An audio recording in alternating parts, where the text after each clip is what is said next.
Hello, good afternoon, good evening, good morning, everyone. Welcome back to the series where I read you Pride and Prejudice by Jane Austen.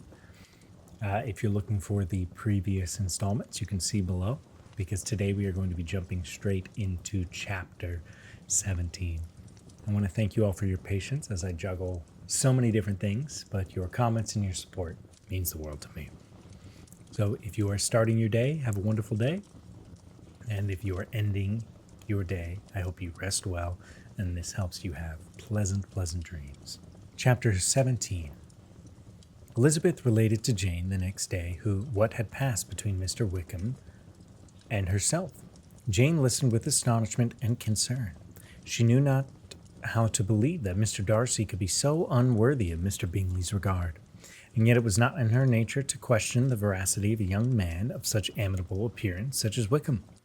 The possibility of his having really endured such unkindness was enough to interest all her tender feelings, and nothing therefore remained to be done but to think well of them both, to defend the conduct of each, and to throw into the account of accident or mistake, whichever could not be otherwise explained. "They have both," she said, "been deceived, I dare say in some way or another, of which could form no idea. Interested people have perhaps misrepresented each other. It is, in short, impossible for us to conjecture the cause or circumstances which may have alienated them without actual blame on either side." "Well, very true indeed. And now, my dear Jane, what have you got to say on behalf of the interested people who have probably been concerned in the business?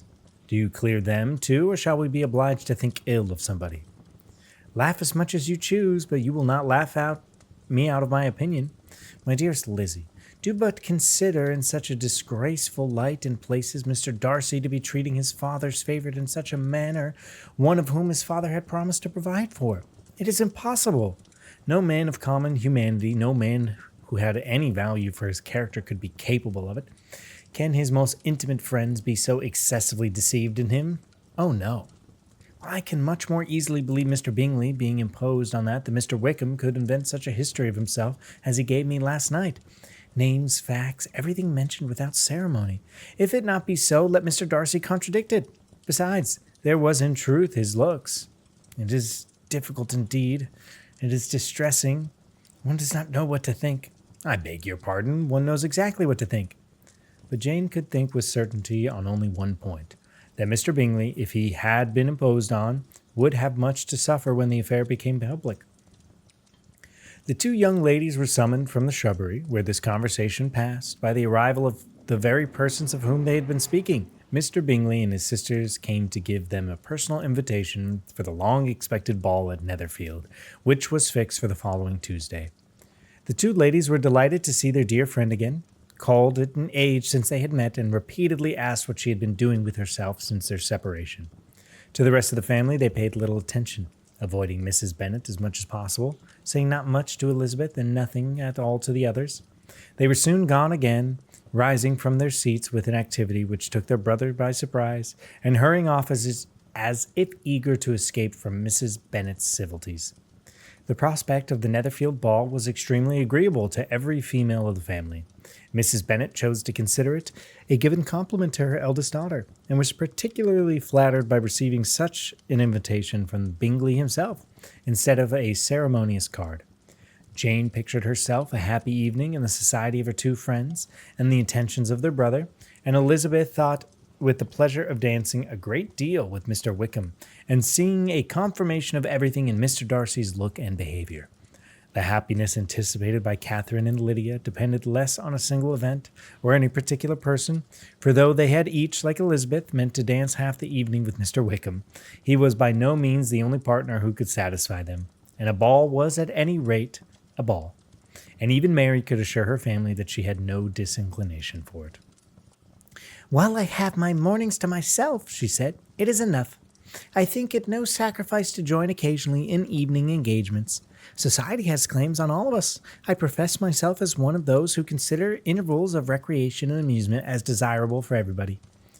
As Elizabeth's spirits were so high on the occasion, and though she did not often speak unnecessarily to Mr. Collins, she could not help asking him whether he intended to accept Mr. Bingley's invitation, and if he did, whether he would think it proper to join in the evening's amusement.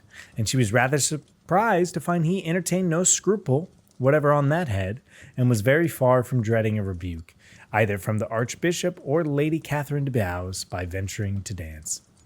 "I am by no means of opinion, I assure you," he said, "that a ball of any kind given by a young man of character to respectable people can have any evil tendency.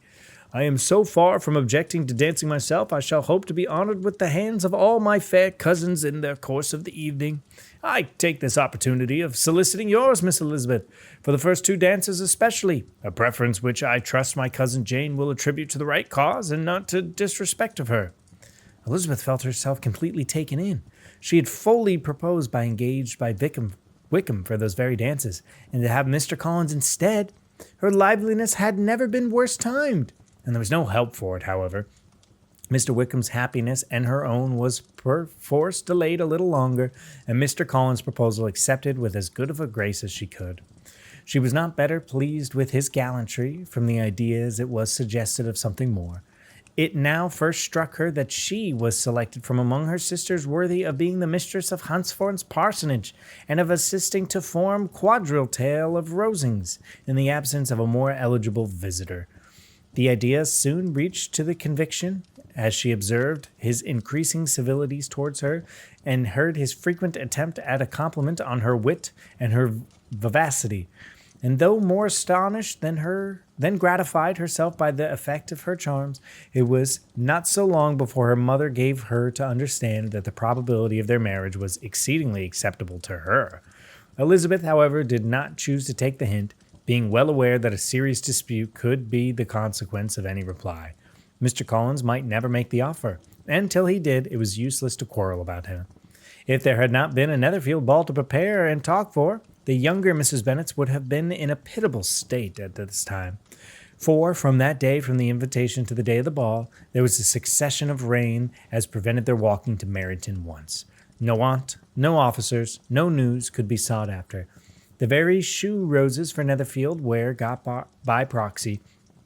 Even Elizabeth might have found some trial of her patience in the weather, which totally suspended the improvement of her acquaintance with Mr. Wickham, and nothing that a dance on Tuesday could have made such a Friday, Saturday, Sunday, and Monday endurable to Kitty and Lydia. Chapter 18. Till Elizabeth entered the drawing room at Netherfield, and looked in vain for Mr. Wickham among the cluster of redcoats there assembled, a doubt of his being present had never occurred to her. The certainty of meeting him had not been checked by any of those recollections that might not have unreasonably have alarmed her. She had dressed with more than usual care, and prepared in the highest spirits for the conquest of all that remained unsubdued of his heart, trusting that it was not more than might be won in the course of an evening. But in an instant arose the dreadful suspicion of his being purposely omitted for Mr. Darcy's pleasure in the Bingley's invitation to the officers, and though that was not exactly the case, the absolute fact of his absence was pronounced by his friend Mr. Denny, to whom Lydia eagerly applied, and whom told them that Mr. Wickham had been obliged to go in town on business the day before, and had not yet returned, adding with a significant smile, "I do not imagine his business would have called him away now if he had not wished to avoid a certain gentleman here." This part of his intelligence, though unheard by Lydia, was caught by Elizabeth, and as it assured her that Darcy was not less answerable for Wickham's absence than if her first surmise had been just, every feeling of displeasure against the former was so sharpened by the immediate disappointment that she could hardly reply with tolerable civility to the polite inquiries which he directly afterwards approached to make. Attention, forbearance, patience with Darcy was injury to Wickham. She was resolved against any sort of conversation with him, and turned away with a degree of ill humour which she had not wholly surmounted even in speaking to Mr. Bingley, whose blind parity provoked her. But Elizabeth was not formed for ill humour, and though every protest of her own was destroyed for the evening, it could not dwell long in her spirits. And having told all her griefs to Charlotte Lucas, whom she had not seen for a week, she was soon able to make a voluntary transition to the oddities of her cousin, and point out to her particular notice. The first 2 dances, however, brought a return of distress. They were the dances of mortification. Mr. Collins, awkward and solemn, apologizing instead of attending, and often moving wrong without being aware of it, gave her all the shame and misery which a disagreeable partner for a couple of dances can give. The moment of her release from him was ecstasy. She danced next with an officer and had the refreshment of talking of Wickham and hearing that he was universally liked. When those dances were over, she returned to Charlotte Lucas and was in conversation with her when she found herself suddenly addressed by Mr. Darcy, who took her so much by surprise in his application for her hand that without knowing what she did, she accepted it. He walked away immediately, and she was left to fret over her own want of presence of mind. Charlotte tried to console her. "I dare say you will find him very agreeable." "Heaven forbid! That would be the most misfortune of all, to find a man agreeable whom one is determined to hate. Do not wish me such evil." When the dancing recommenced, however, and Mr. Darcy approached to claim her hand, Charlotte could not help cautioning her in a whisper not to be a simpleton and allow her fancy for Wickham to make her appear unpleasant in the eyes of a man oftentimes his consequence. Elizabeth made no answer and took her place for the set, amazed at the dignity of which she was arrived in allowing to stand opposite to Mr. Darcy, and reading in her neighbor's look their equal amazement in beholding it. They stood for some time without speaking a word, and she began to imagine the silence was to last through the two dances, and first was resolved not to break it, till suddenly fancying that it would be a greater punishment to her partner to oblige him to talk, she made some slight observation on the dance. He replied, and was again silent. After a pause of some minutes, she addressed him a second time with, "It is your turn to say something now, Mr. Darcy. I talked about the dance, and you ought to make some kind of remark on the size of the room or the number of couples." He smiled and assured her that whatever she wished him to say should be said. "Very well, that reply will do for the present. Perhaps by and by. I observe that private balls are much pleasanter than public ones. But now you may be silent." "Do you talk by rule, then, while you are dancing?" "Sometimes. One must speak a little, you know. It would look odd to be entirely silent for half an hour together, and yet, for the advantage of some, conversation ought to be arranged so that they might have the trouble of saying as little as possible." "Are you consulting your own feelings in the present case, or do you imagine that you are gratifying mine?" "Both," replied Elizabeth archly, "for I have always seen a great similarity in the turn of our minds. We are each of unsocial, taciturn disposition, unwilling to speak, unless we expect to say something that will amaze the whole room, and be handed down to prosody with all the elect of a verb." "Well, there is no striking resemblance of your own character, I am sure," said he. "How near it may be to mine, I cannot pretend to say. You think it is a faithful portrait, undoubtedly. I must not decide of my own performance." He made no answer, and then again were silent till they had gone down the dance. When he asked if she and her sisters did not very often walk to Meryton, she answered in the affirmative, and, unable to resist the temptation, added, "When you met us there the other day, we had just been forming a new acquaintance." The effect was immediate. A deeper shade of hauteur sped over his features, but he said not a word.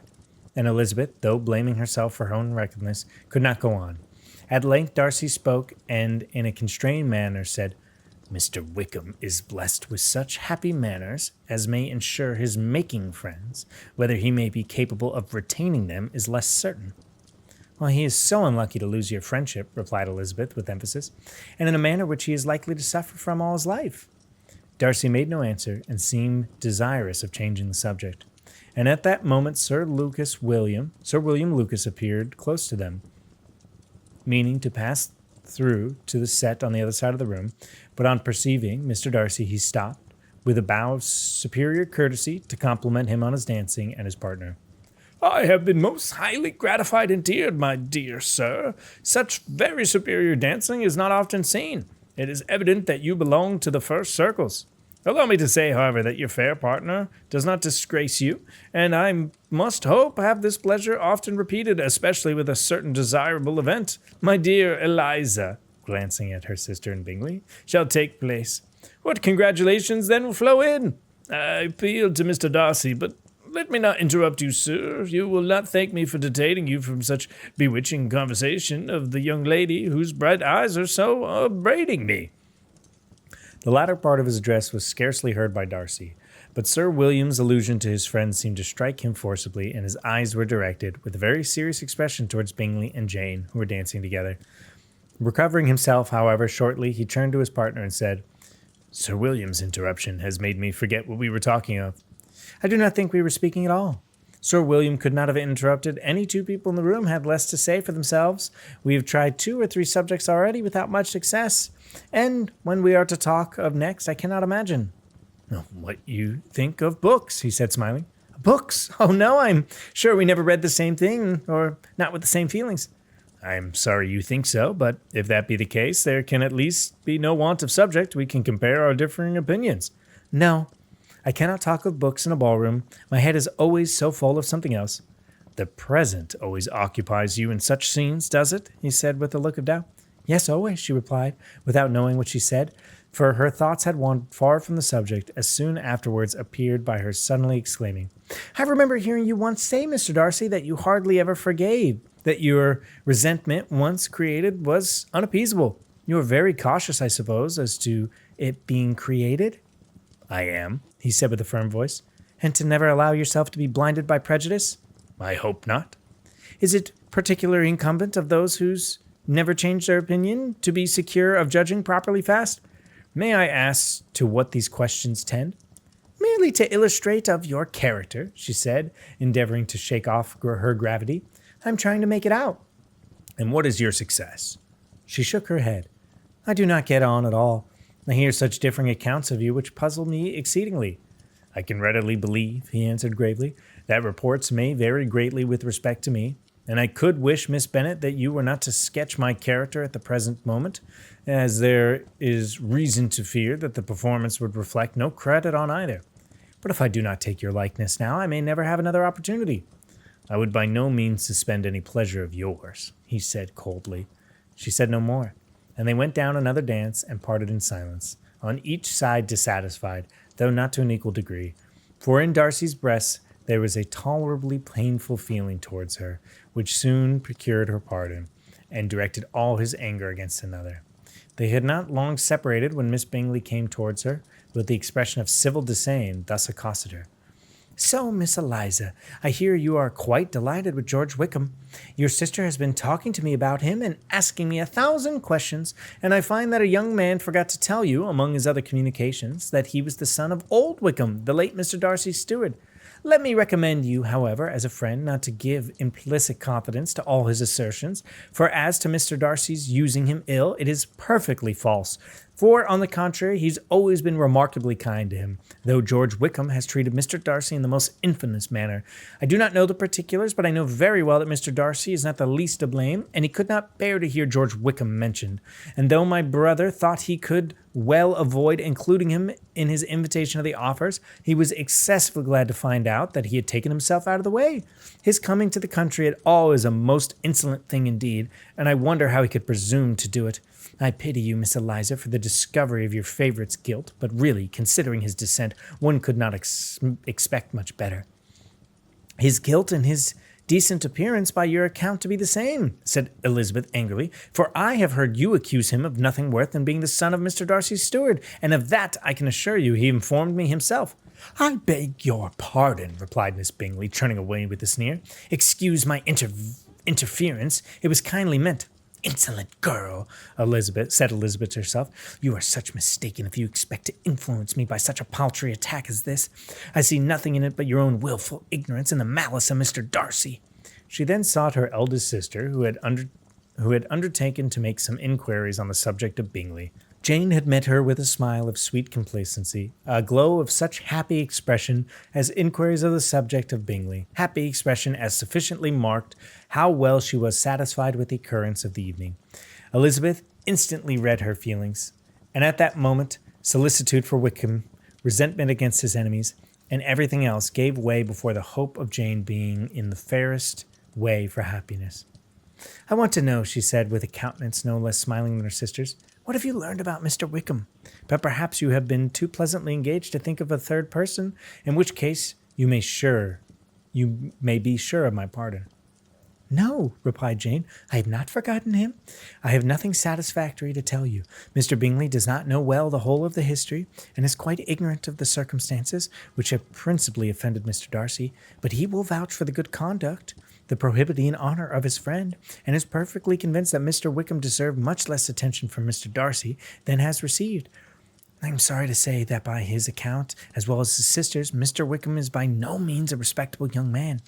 I am afraid he has been very imprudent and has deserved to lose Mr. Darcy's regard. Mr. Bingley does not know Mr. Wickham himself. Well, no, but he never saw him till the morning at Marrington. This account, then, is what he has received from Mr. Darcy. I am perfectly satisfied. But what does he say of living? Well, he does not exactly recollect the circumstances, though he has heard them from Mr. Darcy more than once, but he believes it was left him to conditionally only. I have no doubt of Mr. Bingley's sincerity, said Elizabeth warmly, but you must excuse my not being convinced by assurances only. Mr. Bingley's defence of his friend is a very able one, I dare say, but since he is unacquainted with several parts of the story and has learnt the rest from the friend himself, I shall venture to think both gentlemen as I did before. She then changed the discord to one more gratifying each, and on which there should be no difference of sentiment. Elizabeth listened with delight to the happy, though modest hopes which Jane entertained of Bingley's regard, and said in her power to heighten her confidence in on it. On their being joined by Mr. Bingley himself, Elizabeth withdrew to Miss Lucas, to whose inquiry after the pleasantness of her last partner she had scarcely replied before Mr. Collins came up and told her with great exultation that he had just been so fortunate as to make a most important discovery. "I have found out," said he, "by a singular accident, that there is now in the room a near relation to my patroness. I happened to overhear the gentleman mentioning to the young lady who does the honours of his house the names of his cousin, Miss de Bourgh, and of her mother, Lady Catherine. How wonderfully these sort of things occur! Who would have thought that by my meeting with perhaps a nephew of the Lady Catherine de Bourgh in the assembly? I am most thankful to have made this discovery in time for me to pay my respects to him, which I am now going to do, and I will trust he will excuse me by not having done it before. My total ignorance of the condition must plead my apology." "You are going to introduce yourself to Mr. Darcy?" "Indeed I am. I shall entreat his pardon for not having done it earlier. I believe him to be the Lady Catherine's nephew. It will be in my power to assure him that the ladyship was quite well yesterday's overnight." Elizabeth tried hard to dissuade him from such a scheme, assuring him that Mr. Darcy would consider his addressing him without introduction as an impertinent freedom rather than a compliment to his aunt, and it was not in the least necessary, nor should there be any notice on either side, and that if it were, it must belong to Mr. Darcy, the superior in consequence, to begin the acquaintance. Mr. Collins listened to her with the determined air of following his own inclination, and when she ceased speaking, he replied, "My dear Elizabeth, I have the highest opinion in the world for your excellent judgment in all matters within the scope of your understanding.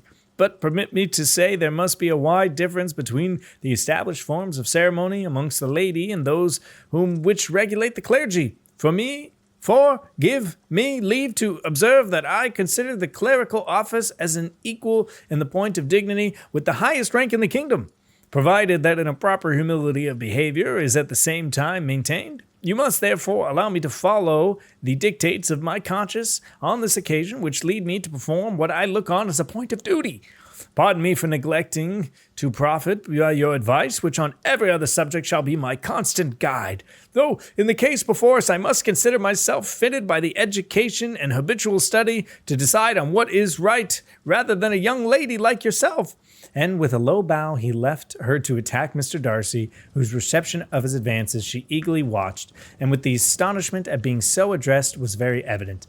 Her cousin prefaced the speech with a solemn bow that she could not hear a word of it. She felt as if hearing it all, and saw in the motion of his lips the words apology, Hunsford, and Lady Catherine de Bourgh.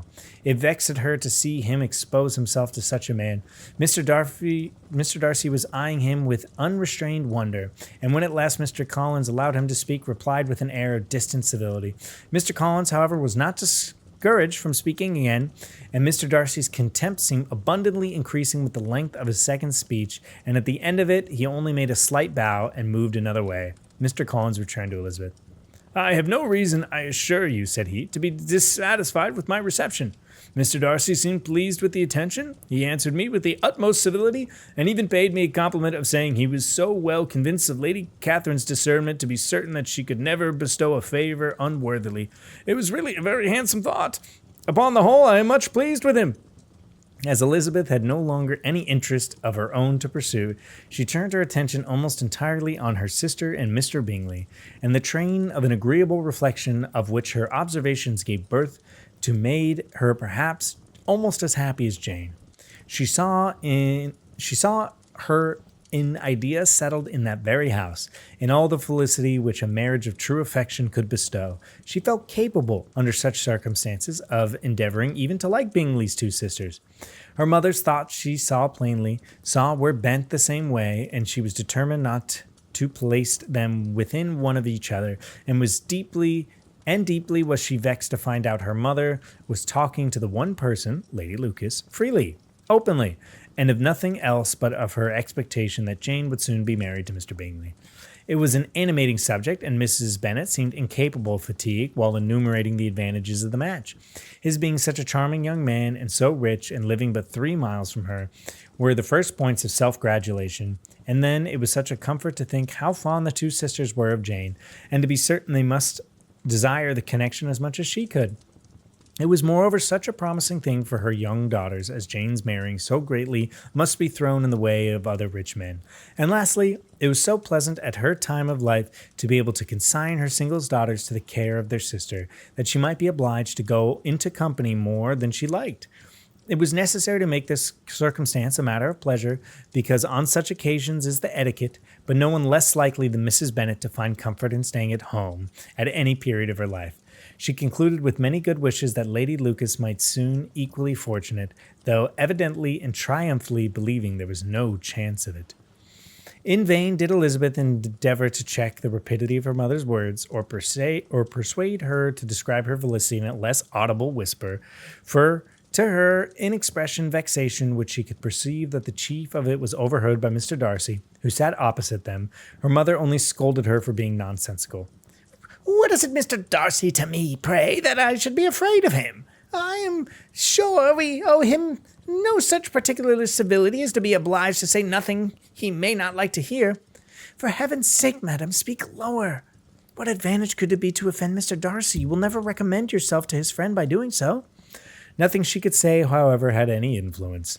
Her mother would talk of her views in the same intelligible tone.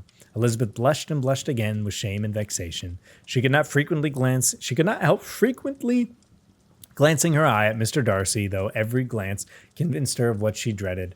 For though he was not always looking at her mother, she was convinced that his attention was invariably fixed on her. The expression of his face changed gradually from indignant contempt to composed and steady gravity. At length, however, Mrs. Bennet had no more to say, and Lady Lucas, who had been long yawning at the reputation of the delights which she saw no likelihood of sharing, was left to the comforts of cold ham and chicken. Elizabeth now began to revive, but not long was the interval of tranquillity, for when supper was over, singing was talked of, and she had the mortification of seeing Mary, a very little entreaty, preparing to oblige the company. By many significant looks and silent entreaties she did endeavour to prevent such proof of complaisance, but in vain. Mary would not understand them. Such an opportunity of exhibiting was delightful to her, and she began her song. Elizabeth's eyes were fixed on her with most painful sensations, and she watched with progress through several stanzas with an impatience which was very ill rewarded at their close. For Mary, on receiving among the thanks of the table and a hint of hope that she might be prevailed upon to favour them again, after a pause of half a minute began another. Mary's powers were by no means fitted for such a display. Her voice was weak and her manner affected. Elizabeth was in agonies. She looked at Jane to see how she bore it, but Jane was very composedly talking to Bingley. She looked at his two sisters and saw them making signs of derision at each other. And Darcy, who continued, however, impenetrably grave. She looked at her father to entreat his interference, lest Mary be singing all night. He took the hint, and when Mary finished her second song, he said aloud, "That will do extremely well, child. You have delighted us long enough. Let the other young ladies have time for exhibit." Mary, though pretending not to hear, was somewhat disconcerted, and Elizabeth, sorry for her and sorry for her father's speech, was afraid her anxiety had done no good. Others of the party were now applied to. "If I," said Mr. Collins, "was so fortunate to be able to sing, I should have great pleasure. I am sure in obliging the company with an air, for I consider music as a very innocent diversion, and perfectly compatible with the profession of a clergyman. I do not mean, however, to assert that I can be justified in devoting too much of our time to music, for there are certainly other things to be attended to. The reactor of the parish has much to do. In the first place, he must make an agreement for tithels and may be beneficial to himself and not offensive to his patron. He must write his own sermons, and the time that remains will not be too much for his parish duties and the care and improvement of his dwelling, which he cannot be excused for making as comfortable as possible. I do think of light importance that he should have attentive and conciliatory manners towards everybody, especially to those whom he owes his preferment. I cannot acquit him of that duty, nor could I think well of a man who should omit any occasion of testifying his respect towards anybody connected with the family. And with a bow to Mr. Darcy, he concluded his speech, which had been spoken so loud as to be heard by half the room. Many stared, many smiled, but no one looked more amused than Mr. Bennet himself. When his wife seriously commended Mr. Collins for having spoke so sensibly, and observed in half a whisper to Lady Lucas that he was remarkably clever, a good kind of young man. To Elizabeth, it appeared that her family had made an agreement to expose themselves as much as they could during the evening, and it would have been impossible for them to play their parts with more spirit or finer success, and happy did she think of Bingley and her sisters that some sort of exhibition has escaped his notice, and that his feelings were not of a sort to be distressed by the folly that he had witnessed. That his two sisters and Mr. Darcy, however, should have an opportunity of ridiculing her relations was bad enough, and she could not determine whether the silent contempt of the gentlemen or the insolent smiles of the ladies were more intolerable. The rest of the evening brought her little amusement. She was teased by Mr. Collins, who continued most pervasively by her side, and though he could not prevail with her to dance with him again, put out some of her power to dance with the others. In vain she did entreat him to stand up with somebody else, and offered to introduce him to any young lady in the room. He assured her as to dancing he was perfectly indifferent to it, and his chief object was, by delicate attentions, to recommend himself to her, and that he should therefore make a point of remaining close to her the whole evening. There was no arguing to such a project, and she owed the greatest relief to her friend Miss Lucas, who often joined them and naturally engaged Mr. Collins' conversation herself. She was at least free from the offence of Mr. Darcy's further notice, though often standing with a very short distance from her, quite disengaged. He never came near enough to speak. She felt it to be probable consequence of her allusions to Mr. Wickham, and had rejoiced in it. The Longbourn party was at last all of the company to depart, and by a manoeuvre of the Miss Bennets had to wait for a carriage in the quarter of an hour after everybody else was gone, which gave them time to see how heartily they were wished away by some of the family. Mrs. Hurst and her sisters scarcely opened their mouths except to complain of fatigue, and they were evidently impatient to have a house to themselves. They repulsed every attempt of Mrs. Bennet at conversation, and by doing so threw a languor over the whole party, which was very little relieved by long speeches of Mr. Collins, who was complimenting Mr. Bingley and his sisters in the elegance of their entertainment, and the hospitality and politeness which had marked their behavior to the guests. Darcy said nothing at all. Mr. Bennet, in equal silence, was enjoying the scene. Mr. Bingley and Jane were standing together, a little detached from the rest, talked only to each other. Elizabeth persevered as steady a silence as either Mrs. Hurst or Miss Bingley, and even Lydia was too much fatigued to utter even more than the occasional exclamation of, "Lord, how I am tired," accompanied by a violent yawn. When at length they arose to take their leave, Mrs. Bennet was pressuringly civil in the hope of seeing the whole family soon at Longbourn, and addressed herself particularly to Mr. Bingley to assure him how happy he would make them by eating a family dinner with them at any time, without the ceremony of a formal invitation. Bingley was all grateful pleasure, and he readily engaged for taking the earliest opportunity of waiting on her after his return from London, whither he was obliged to go for the next day for a short time. Mrs. Bennet was perfectly satisfied and quitted the house under the delightful persuasion that, allowing for the necessary preparations of settlements, new carriages, wedding clothes, and she should undoubtedly see her daughter settled at Netherfield in the course of 3 or 4 months. Of having another daughter married to Mr. Collins, she thought with an equal certainty that with a considerable thought does not equal pleasure. Elizabeth was the last dear of all her children, and though the man and the match were quite good enough for her, the worth of each was eclipsed by Mr. Bingley and Netherfield. Chapter 19.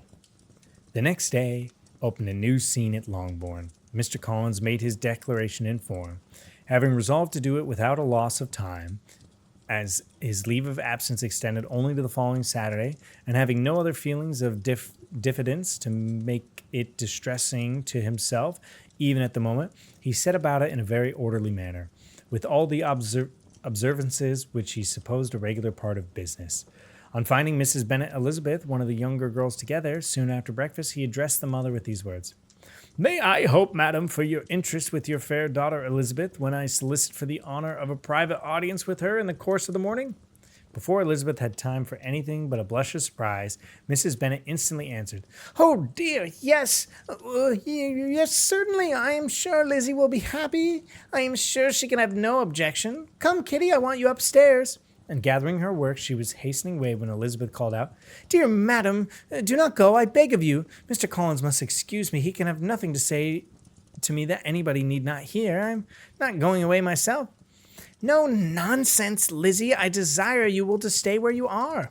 And upon Elizabeth seeming really with vexed and embarrassed looks about to escape, she added, "Lizzie, I insist upon your staying and hearing Mr. Collins." Elizabeth would not oppose such an injunction, and the moment of consideration making her also sensible that it would be wiser to get it over as soon and as quietly as possible, she sat down again and tried to conceal, by an incessant employment, the feelings which were divided between distress and diversion.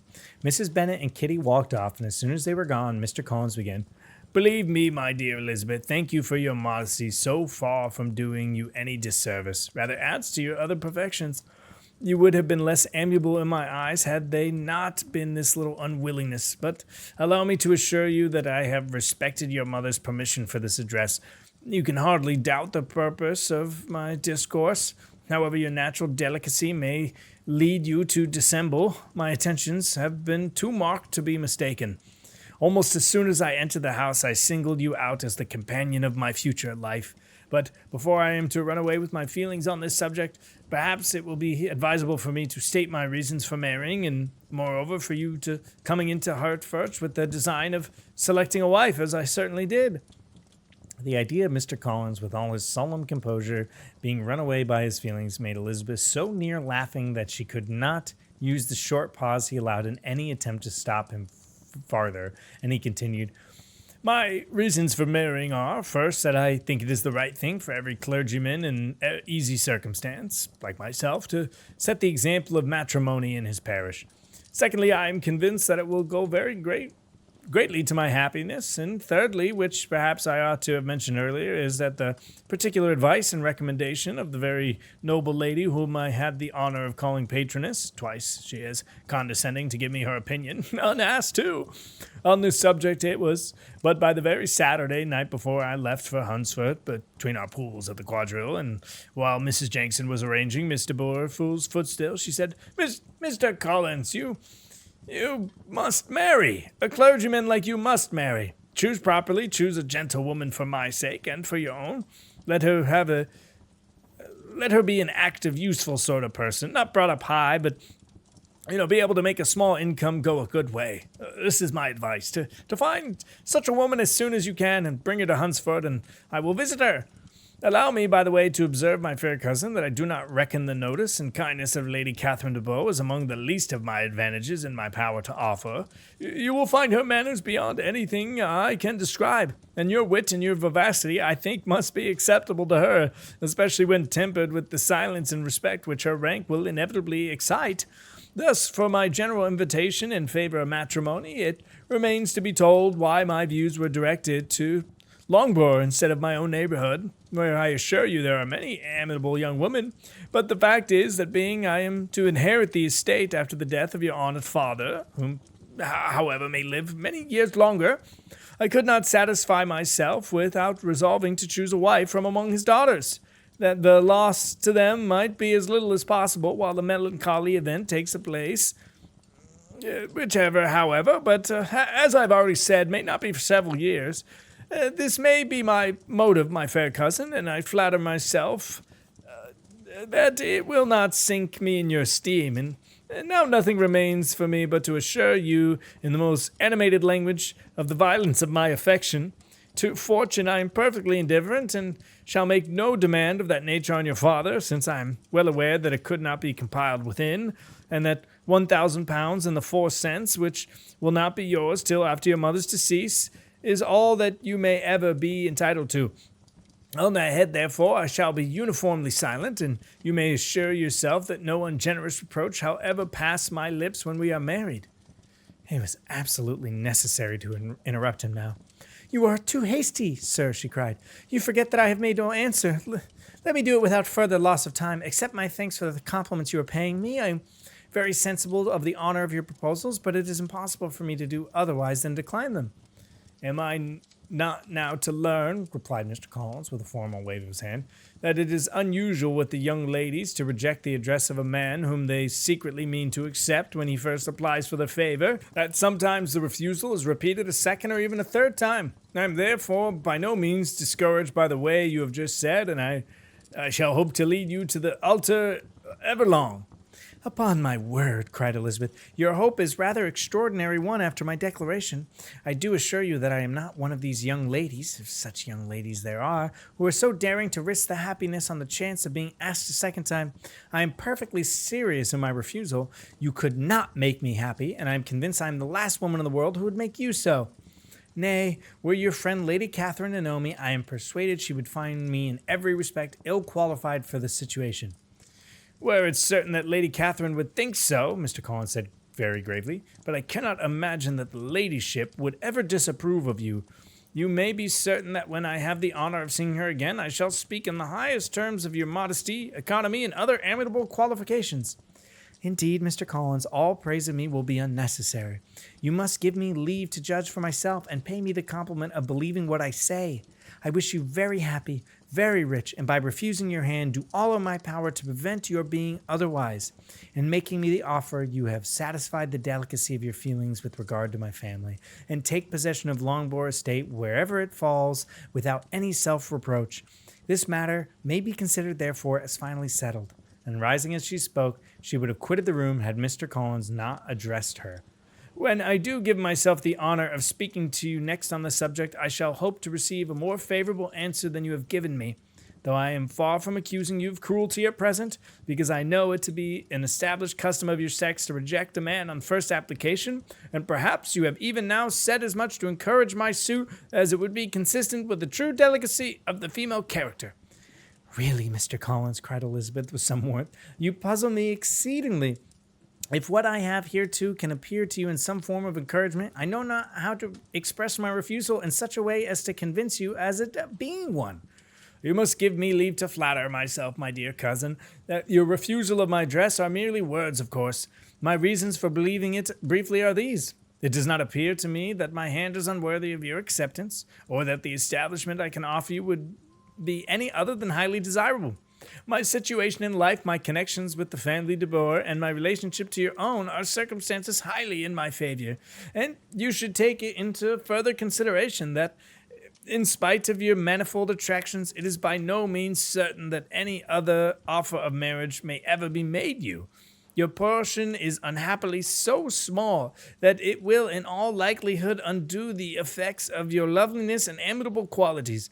As I must therefore conclude that you are not serious in your rejection of me, I shall choose to attribute to your wish of increasing my love by suspense, according to the usual practice of elegant females. I do assure you, sir, that I have no pretensions whatever to that kind of elegance which consists in tormenting respectable men. I would rather be paid the compliments of being believed sincere. I thank you again and again for the honor you have done me in your proposals, but to accept them is absolutely impossible. My feelings in every respect forbid it. Can I speak plainer? Do you not consider me now as an elegant female intending to plague you, but as a rational creature speaking the truth from the heart? You are uniformly charming, cried he with an air of awkward gallantry, and I am persuaded, when sanctioned by the expressive authority of both your excellent parents, my proposal will not fail of being accepted. To such perseverance in willful self-deception Elizabeth could make no reply, and immediately in silence withdrew, determined that if he persisted in considering her repeated refusal as flattering encouragement, to apply to her father, whose negative might be uttered in such a manner must be decisive, and whose behavior at least could not be mistaken for the affection of conquety of elegant female. Thank you, everybody, for joining us today in this week's or month's installment of Pride and Prejudice. As always, please feel free to leave a comment below if you have any constructive feedback or something you liked about it. If you are ending your evening, I wish you pleasant dreams and a relaxing sleep. And if you are starting your day, I hope it is a marvelous day. Take care, everybody.